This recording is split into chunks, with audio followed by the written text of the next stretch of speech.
चलिए, तो buzzing stocks में सबसे पहले हम यहाँ पर बात करने वाले हैं HAL पर, हिंदुस्तान एरोनॉटिक्स पर। दरअसल खबर यह है कि फाइटर जेट बनाने की रेस से जो है वो कंपनी बाहर हो चुकी है। इसके अलावा 3 कंपनियों को शॉर्टलिस्ट किया गया है और MCA के तहत जो है वो कंपनियों को शॉर्टलिस्ट किया गया है। और इस खबर के बाद जो है शेयर में आज 4.5% तक की गिरावट देखने को मिली है। तो वीले मैम, खबर कंपनी के लिए तो एक झटका ही है, क्योंकि उम्मीद भी नहीं होगी कि इतनी बड़ी कंपनी है, पहले भी इतना बड़ा काम कर चुकी है फाइटर जेट्स को लेकर, लेकिन अब जो है वो रेस से बाहर हो चुकी हैं। तो इसके चार्ट्स आपको कैसे लग रहे हैं मैम? क्या रिकमेंडेशन रहेगी आपकी? सिमरनजीत जी, ये न्यूज तो आ जाइए, जी लेकिन मैं पहले से मतलब आई वॉज लाइक कि जैसे ही आपको 4700 के आसपास का 4650 आई थिंक मैंने इसका भाव दिया था कि वहां पर फर्स्ट टारगेट है, उसके बाद इसमें वापस से एक गिरावट हो सकती है।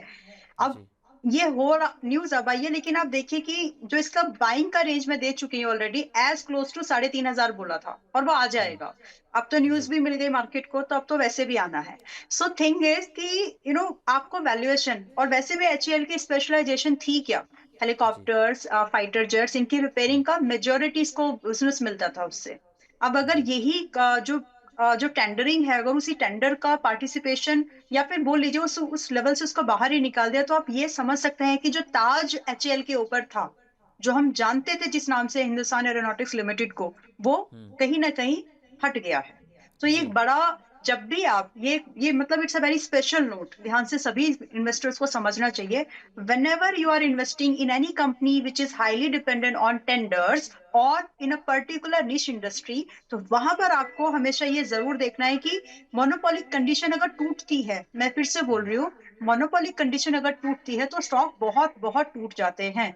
अब इसके एग्जांपल्स बहुत सारे हैं, आप इंडिगो को लीजिए, आप एचएल को लीजिए, एचएल में गिरावट अभी और होगी। So no okay. Fresh buy before ये 3500 के पास आ जाए, एक बार फिर से रिव्यू करेंगे। अगर इस बीच में कुछ इंप्रूवमेंट ऑफ न्यूज आता है तो बेटर, अदरवाइज विल रिव्यू कि हमें यहाँ पर खरीदना भी है या नहीं, या फिर अभी भी इसको अवॉइड लिस्ट में रखना है। तो जो लोग एचएल में है, प्लीज बुक योर प्रॉफिट, अभी भी लेट नहीं हुआ, यू आर स्टिल लकी। लेकिन अगर आप फ्रेश बाइंग के बारे में सोच रहे हैं, आई रिक्वेस्ट 3500 के पास आए तो एक बार रिव्यू करवा लीजिएगा। ओके, ठीक है मैम। चलिए, तो अगले बजिंग स्टॉक की यहाँ पर हम बात करते हैं, टाटा पावर। इसके नतीजे आने हैं Q3 FY26 के। उससे पहले जो है शेयर में आज 2.5 से 3% तक की गिरावट हमने देखी है, और जो इसका हाई था 416 रुपये के आसपास का, उससे 13% नीचे ये कारोबार करता हुआ नजर आ रहा है। तो टाटा पावर मैम, आपको कैसा लग रहा है? हाँ देखिए, मुझे ओवरऑल अगर एनर्जी बोलूँ तो अच्छा लग रहा है, लेकिन जी। एनर्जी में भी स्टॉक चुन चुन के ही उठाने हैं। तो टाटा ओके। पावर आपको दोबारा अगर खरीदने का विचार बनाना है, not at this current price, थोड़ा सा रुकिए, वेट करिए, आ जाएगा।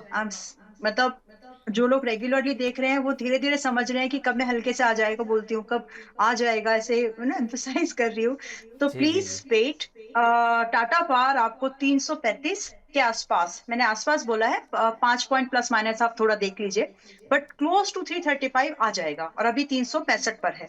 तो फ्रेश जी बाइंग अभी मत लो अगर नहीं ली है तो। और अगर पहले से हो तो 335 की तैयारी रखो, एड ऑन करना, एवरेज करना, बिकॉज आपका स्टॉप लॉस वहां पर सिर्फ आपको 315 रुपए पर मेंटेन करके, पॉसिबल टारगेट आप 390 से लेकर के 445 के देख पाएंगे। बट इन सब चीजों को लगने वाला है समय, टाइम है तो ही हाथ डालो, नहीं तो नहीं। ओके, ठीक है मैम। चलिए, तो 335 रुपये के आसपास अगर कोई टाटा पावर में फ्रेश बाय करना चाहता है तो 335 रुपये के आसपास यहाँ पर कर सकता है। स्टॉप लॉस वहाँ से 315 रुपये का आप लगाकर भी चल सकते हैं। अगले बजिंग स्टॉक पर बात कर लेते हैं, वोडाफोन आइडिया। दरअसल वोडाफोन आइडिया ने 35,000 करोड़ रुपए के नए लोन के लिए आवेदन दिया है, लेकिन बैंक इतनी जल्दी लोन देने को तैयार नहीं है, क्योंकि बैंक पहले ये चेक करेंगे कि कंपनी के ऊपर जो पुराने कर्ज हैं, जो एजीआर ड्यू है, उसको वो किस तरीके से सॉर्ट आउट करती है, किस तरीके से चुकाएगी, और कारोबार किस तरीके से कंपनी संभालती है। तो इसका अभी जो बैंक हैं वो पूरी यहाँ पर जांच कर रहे हैं। तो वोडाफोन आइडिया पर मैम आपका क्या सजेशन रहेगा? अगर कोई चाहता हो फ्रेश बाय करना, तो क्या आप करने की सलाह देंगी वोडाफोन आइडिया के अंदर? बड़ा मुश्किल से सवाल है, वोडाफोन घूम के मेरे पास ही आ जाता है बार बार। ठीक है, जी तो यस, मैं इस सवाल के साथ एक सवाल और पूछना चाहूंगी, आपके सवाल के साथ मैं एक सवाल जोड़ती हूँ मैं। जब ये जी 12 रुपए 30 पैसे पर आया था, मैंने उस समय बोला था कि ये घट के आपको 9 रुपए 70 80 पैसे पर मिलेगा, वहां हम्म पर बाय कर लेना, और वहां से आपको 11 रुपए 12 रुपए 14 ये रुपीज के टारगेट मिल जाएंगे। I really would like to know कितने लोगों ने उस सलाह को ठीक से समझा और माना। क्योंकि मैं जहां मैं देख पा रही हूँ, क्योंकि मैं भी इसको काफी दिनों के बाद आज देख रही हूँ, लगभग 7 8 दिन के बाद, जी और वहां से बाइंग आई, सिमरनजीत जी, और अभी ये जी मैम उस पर्टिकुलर प्राइस पर भी अगर मैं देखूं, तो पहला टारगेट जो 11 रुपए का था, वहां पे 13% का प्रॉफिट था। और अगर अभी ओके अभी की बात करें, टारगेट वाइज ही बात करते हैं, तो 13% का प्रॉफिट फर्स्ट टारगेट पर हो गया। हम्म सो थिंग इज कि आपको अगर कुछ खरीदना है ना, तो गिरे हुए भाव पर खरीदो।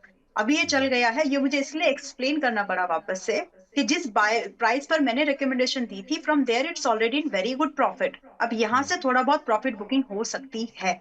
So what should be your stand, आपका यहाँ पर व्यू क्या होना चाहिए? 11 रुपए 23 पैसे के आसपास है, थोड़ा सा पेशेंस रखो। 10 रुपए 50 पैसे से लेकर के 10 रुपए 80 पैसे की रेंज में कुछ दिनों के अंदर हमको फिर से दिखेगा। वहां पर आप चाहें तो फ्रेश लॉन्ग बना सकते हैं। और स्टॉप लॉस आप ध्यान से समझ लीजिए, 9 रुपए 25 पैसे का क्लोजिंग बेस पर मेंटेन करना है। जो टारगेट हम यहाँ पर देखेंगे, जब आप 10 रुपए 80 पैसे के आसपास की रेंज में आप एंट्री बना रहे हैं, तो आपके लिए पहला टारगेट 12 रुपए 10 पैसे का होगा। दूसरा टारगेट 13 रुपए का होगा, फिर 14 रुपीज के टारगेट आप देख सकते हैं। तो रही बात इस न्यूज का इम्पैक्ट क्या है, देखिए जैसे इंडिगो में मोनोपोली कंडीशन क्रिएट हो गई थी, एमसीएक्स का भी वही हाल है। जी I mean there are multiple sectors.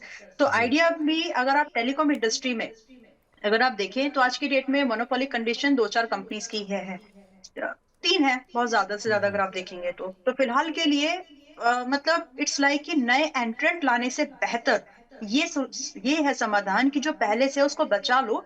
नहीं तो फिर वही हाल होगा जिसके लिए अभी गवर्नमेंट लड़ रही है, कि इतनी मोनोपोली कंडीशन कैसे क्रिएट हो गई।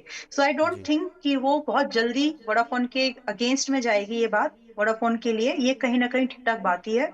और when you are a brand, आपको मिल जाते हैं सैंक्शंस, आपको मिल जाते हैं लोन्स। तो फिलहाल न्यूज जो भी हो, आप प्राइस को देखते हुए ट्रेड भी करेंगे, टाइम से एग्जिट लेते रहिए। ये ट्रेड लायक स्टॉक है, नॉट इन्वेस्टमेंट्स। ओके। और एनएचपीसी पर मैम आपका क्या नज़रिया होगा, क्योंकि इसके भी Q3 के रिजल्ट आए हैं जिसमें प्रॉफिट इसका डाउन होता हुआ नज़र आ रहा है, रेवेन्यू भी डाउन है, और मार्जिन्स हैं 9.5% पर, मार्जिन्स भी कहीं ना कहीं घटते हुए नजर आए हैं। तो एनएचपीसी पर क्या व्यू है मैम आपका? एनएचपीसी पे गवर्नमेंट का फोकस है, तो इट्स लाइक कि जहां पर गवर्नमेंट वहां पर हम, ऐसा बोल के चल सकते हैं। और दूसरी जी बात ये कि आपका यहाँ पर एक वैल्यूएशन कंफर्ट भी है। मतलब हम्म ऐसा नहीं है कि कंपनी प्रॉफिट नहीं दे रही है तो वो बहुत ही ज्यादा, जिसको बोलते हैं कि बहुत ज्यादा ओवर वैल्यूएशन सेक्टर की कंपैरिजन में चार्ज करी है, वो भी बहुत एट पार सही है, थोड़ा सा ही प्रीमियम जी है, जी 10% का ही। तो जीत जाएगी, आई मीन टू से, अगर आप इसको इन्वेस्टमेंट के दायरे पर रख के देखें। और नई जो डेवलपमेंट्स आई हैं एनर्जी सेक्टर को गवर्नमेंट बजट के अराउंड, अगर आप उसको देखें, तो कहीं ना कहीं इट इज एन अपॉर्चुनिटी, और ये बॉटम लाइन है। सो फिलहाल अभी आया है 80 के पास में। एंड मैंने भी एनएचपीसी रिकमेंडेशन पर दिया है, जहां तक मुझे याद आ रहा है। Okay yes, it's a disclosure. NHPC में हमने अपने मेंबर्स को 72 रुपए के प्राइस पर एंट्री करवा के हैं हम ऑलरेडी, जो हमारी इक्विटी रिकमेंडेशन सर्विस है उसके अंदर में।